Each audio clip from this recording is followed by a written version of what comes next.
O venres falouse en Chantada sobre xestión territorial e sobre as posibles repercusións na comunidade local da declaración da Ribeira Sacra como ben de interese cultural, algo que en sí non tería por que percibirse directamente como algo beneficioso ou perxudicial para o noso territorio, pero sí quedou patente que debemos abordar dende unha ollada crítica a forma e o fondo desta cuestión.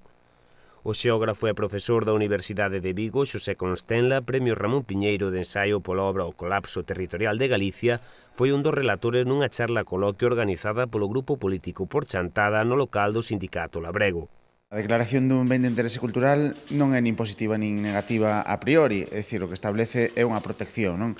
Preténdese abrir novas canles para potenciar, en este caso, unha paisaxe cultural, non? E así, en si mesmo, eso parece algo positivo, non?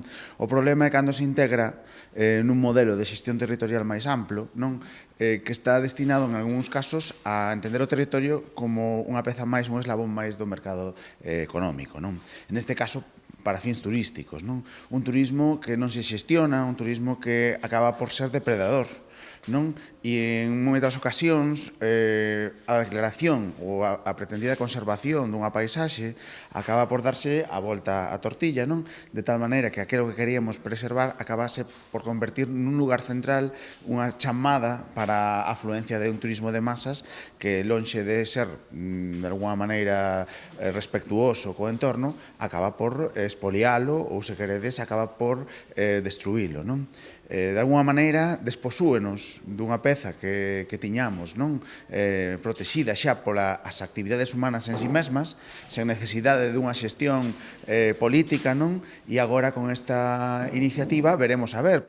Atopámonos nun momento inicial, sostén o experto, que lembra que as actividades urbanísticas e máis territoriais virán reguladas nunha segunda parte a posteriori por outras figuras que aínda se descoñecen. A preocupación que poden ter os veciños polo conflito no que pode entrar coa actividade agrícola e vitivinícola é unha das cousas que máis preocupa, a pesar de que hai moitas outras.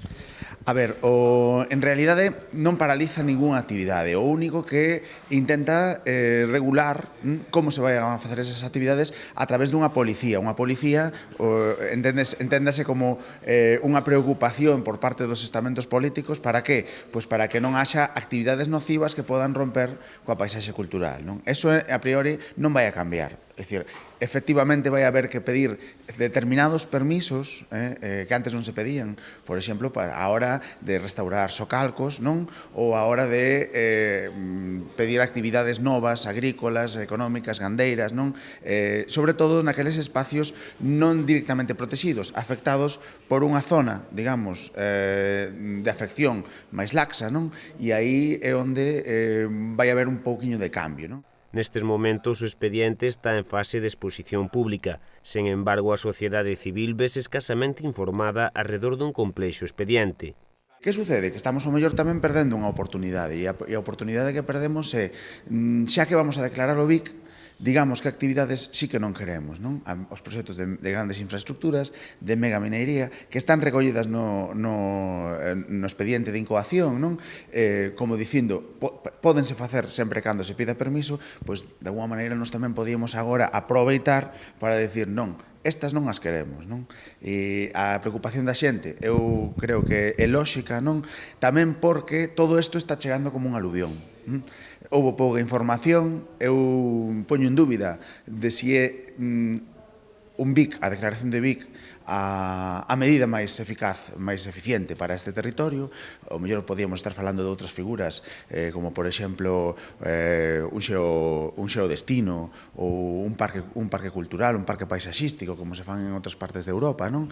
E o mellor, esa regulación BIC, o que nos está levando, e eu penso que a preocupación dos veciños, o que nos está levando é máis ben a unha especie de arqueoloxía da paisaxe, casi como para musealizar. E nós queremos o contrario, queremos que estas medidas sirvan para potenciar as actividades, para dinamizar os usos sociais sobre o territorio, non?